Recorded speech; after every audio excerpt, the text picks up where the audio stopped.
Welcome to StockOdds Odds and End. This is Dave and Rob for our Saturday night prep here for StockOdds for the week ahead. Good evening, Rob. How's everything?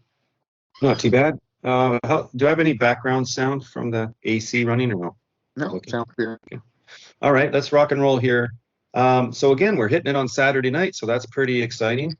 So first thing is, what happened last week on the 15-minute SPY chart here? So I included this previous Friday because you notice the gap that we had on Thursday to Friday, right? Mhm. So there was a gap up, and then we kind of had a late day kind of interesting dip, and it popped back up, and we gapped up a little bit the next day, and then we sold down, so we filled the gap. But pretty much Monday and Tuesday were just sideways in line with Friday's trading range. So not much going on there. And this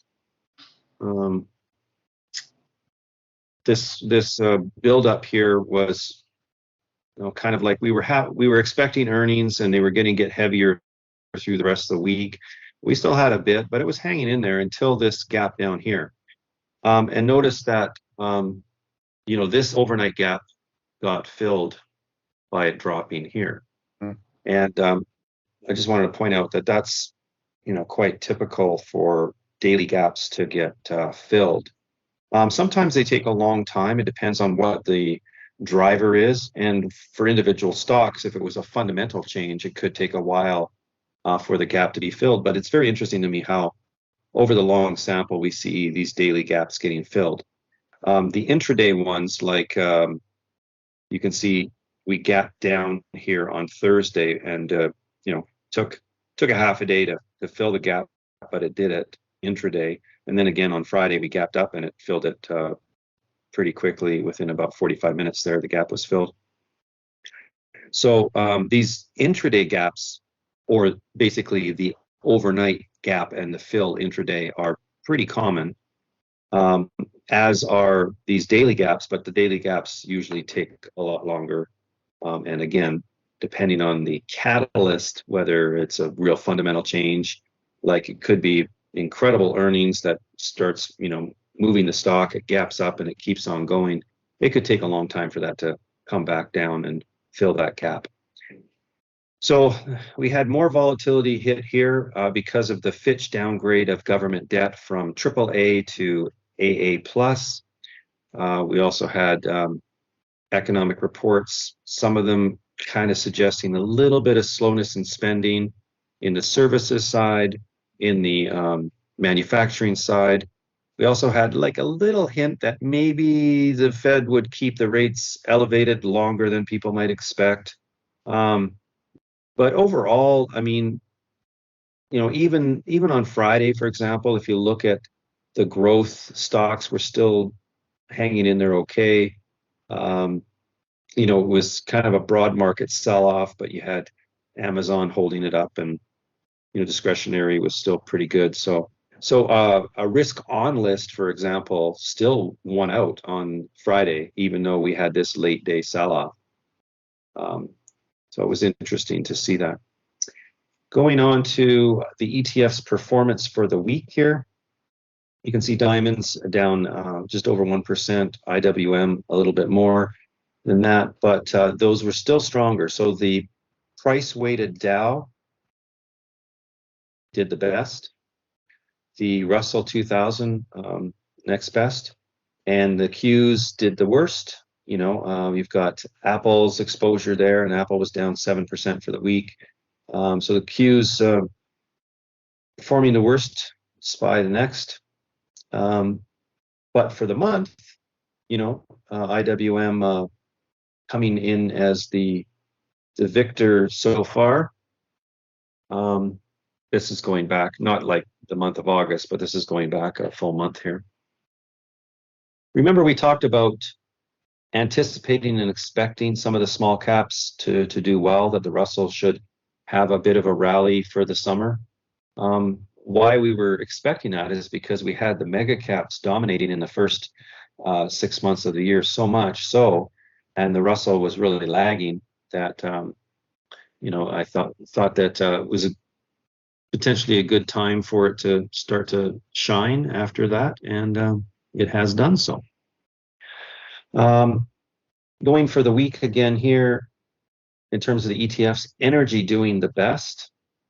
So we've had a couple interesting developments in the energy patch. It seems that the supply side for some of the stuff that drives the economy is, limited, I guess. And we've had also OPEC, not really interested in increasing the supply, so sticking with their supply cuts.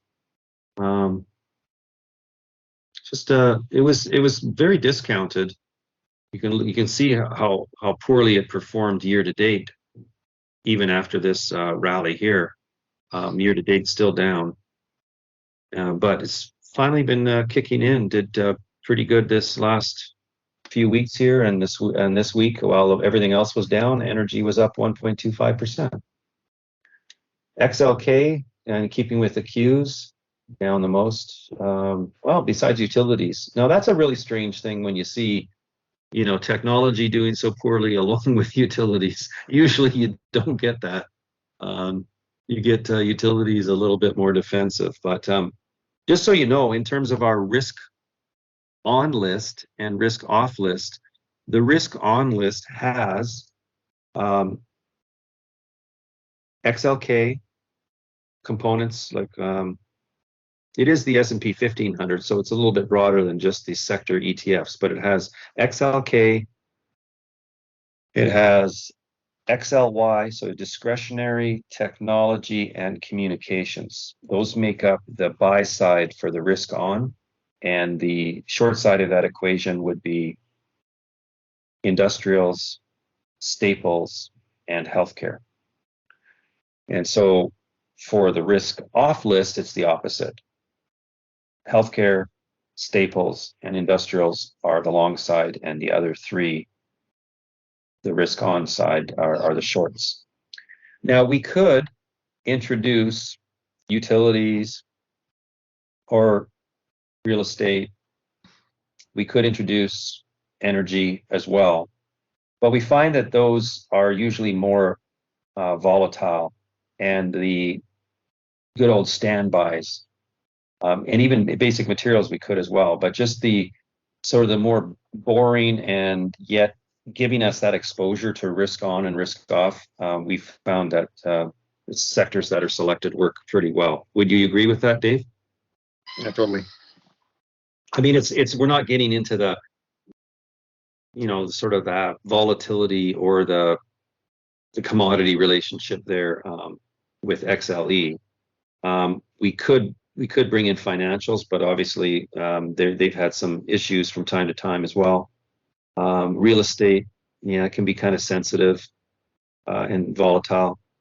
And utilities, for whatever reason, they're just performing like whacked out, stooges or something. I mean, look at this for the year. Year to date, minus 9.23%. This week alone, minus 4.55. So something strange going on. You would think they'd be doing pretty good with all the electric vehicles being sold and the cost of electricity. There was this article I was reading that it's getting more expensive to drive a Tesla now than it is to drive a good, efficient gas vehicle when you have to consider your charging costs and stuff like that. So I don't know, that was interesting. What do you think about that? No, in California too, they keep raising the electricity rates, and then they're also making it harder for people with solar to get an advantage as well. You generate the money, the power, they sell it at a premium, but when you need to buy it back from them, they give you, really high rates. So the arbitrage there, they're winning out either way. So, well, in utilities, you have like gas utilities, you have some that are actually exposed to telco because they've laid fiber and they have interest in fiber along with the gas lines and things like that.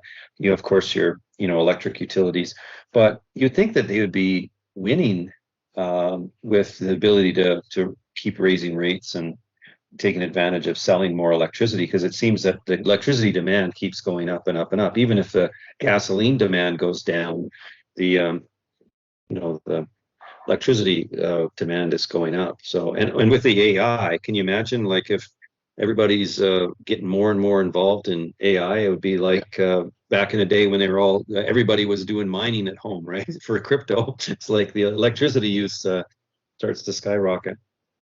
So that's interesting to me. I don't know. We can look into it further, but moving on. This is the week map here, so you can see Amazon dominating with its earnings, and that drove the consumer cyclical and held it up even though Tesla was down. Amazon really kept this performing well for the week. Apple down 7%, AMD up 2.53%, so that was interesting for that semiconductor. So there are, there's kind of in every group, there's some green shoots, right? But across the board, it would seem to be a broader market sell-off. And yet you saw signs still of growth kind of peeking through and dominating the week, even though it's a down week, right? Uh-huh. Here's the industries.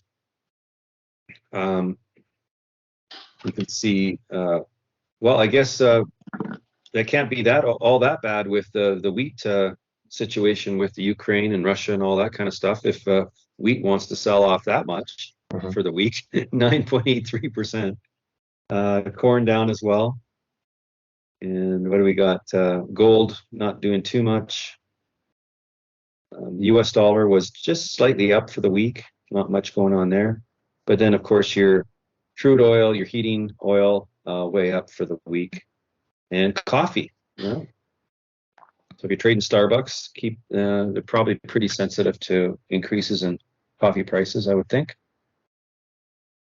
This is value versus growth ETF. So IVE versus IVW. And we see that from June, that value, probably because, growth had such a good phase, early in the year, and then we got into the banking crisis, and then value was like popping up a little bit. Then it settled back down with the AI stuff. So growth started to dominate again. So the way this works is if the spread is in favor of value, then it would be heading up, and if it's in favor of growth, it would be heading down because it's a spread relationship. And so recently here, you can see that value again popping up.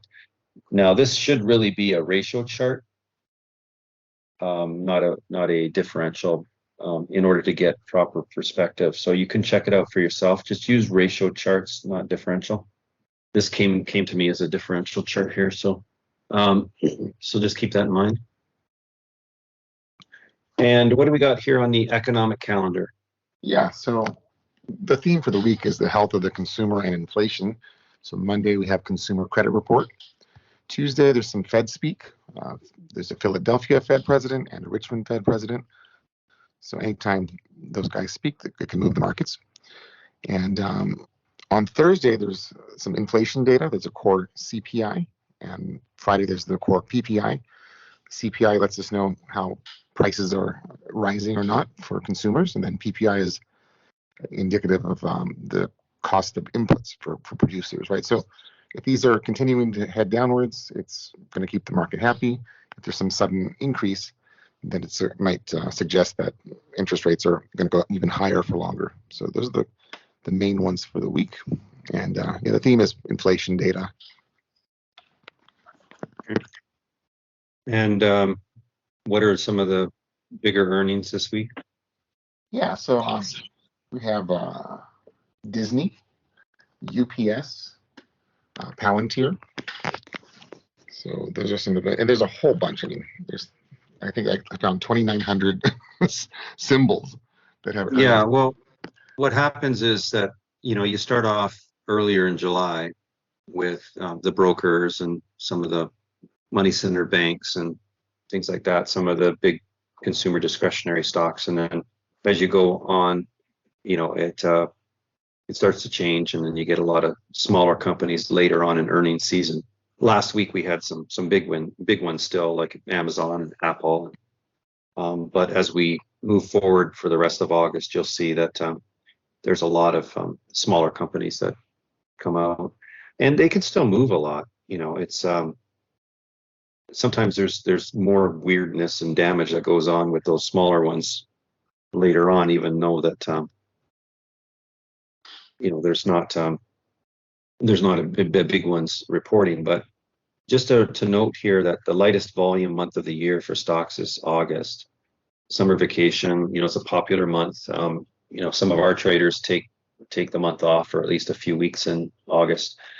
So many institutions are scaled back, especially if you think about after this Fitch downgrade and some of the other earnings that are in play. It's almost like, why commit institutionally when you can kind of wait till September and see what the landscape's like? Like, this isn't a time to say, hey, after we've had a big run, now let's, get fully invested. No, it'd be like, let's maybe lock in some profit from some of the runs we've had, and then let's just hold our position and wait till September. That's the attitude that I see more prevalent. Just remember that Monday will be especially light volume. We've got a lot of Canadian institutions offline that trade the U.S. Markets. So Monday will be a really light volume. But people start taking off for their August vacation, and these next 2 weeks are pretty light volume. And then some people come back because school starts third week of August, and get back to work. So it can pick up. We often have some volatility the third week of August, so keep that in mind. But here's the core CPI. What does it measure? Changes in prices paid by consumers for a basket of goods and services, excluding food and energy.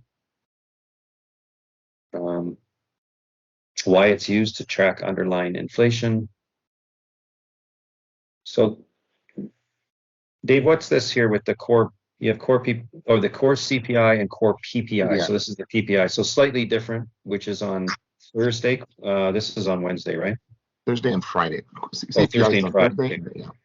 Okay. Both are still showing inflation. So inflation on the input side, which would be PPI, or the prices paid, which is CPI. So if both go up, it just means inflation's going up even more. Right. So leading indicators, right? So it shows you what's about to happen. So it's followed quite closely. And in the last few months of these coming out, they have been quite favorable as compared to last October 13th, where the markets gapped down huge on really bad CPI numbers. So since that worst case scenario, things have been improving, and usually both of these numbers have been supporting the buy side this year. And people are, they're factoring in still a soft landing, low chance of recession. We are in the third year of the election cycle, which is usually a positive. We had a bad year in the second year, which is often the case too. And so we had a bad year. We had good January effect, good traction with getting through the regional bank crisis, and people started to buy again. We got good traction with the AI tailwinds. And then we had, pretty reasonable earnings season so far. Again, getting more traction, more lift. The only things that kind of started to crop up here is, the Fitch downgrade. And then there was some news that I noticed on Friday. If we look here at Friday's sell-off, so Friday was doing pretty good. I mean, we were elevated. We already elevated in the morning. And then we sold off and tagged the previous close. So there's a gap fill right there just after 10 o'clock, which is a point where you really have to watch that 10 o'clock time frame. It's a very pivotal. and we tagged it perfectly, bounced off it, and it rose all the way to a new high intraday, and then it sold off here. So what I found was the potential reason for that was that the six major banks are going to have to pick up the tab to the tune of 56% of the 15.8 billion it cost the FDIC to protect uninsured depositors. That's for the Silicon Valley Bank and the Signature Bank. So those two was a tune of 15.8 billion. JP Morgan is on the hook for 3 billion. So I think that when that came out, I think it might have caused some of this downdraft here, just because those are six big financials, and maybe a few billion here and there doesn't sound like a big deal, but it's just the fact that they have to step up and cover 56% of the cost that the FDIC used to protect the uninsured depositors. So kind of crazy, right? Mm-hmm. And I think coupled with some profit taking before the weekend and some escalation of stuff, over in the Middle East, and also, with the Ukraine attacking a Russian oil tanker just off the coast of Crimea there. So there's stuff going on. So why not take a little bit off the table? And that's the kind of change that I've seen here. We've had a pretty good run, and we've been, climbing any wall of worry, but then we were up so much for the year, and we're starting to get these cross currents. So I think it's a good time to take some profit, and I think that's what investors have been doing, institutions have been doing. So also, if you're going to go on vacation for a few weeks and you're concerned, you might want to scale back a little bit anyway, right? So anyway, that's my 2 cents and Dave's 2 cents. Actually, you have 3 cents, Dave. That makes 5 cents. All right. Well, thanks, Good luck. guys. Yeah, take care, and have a good trading day week next week. Okay.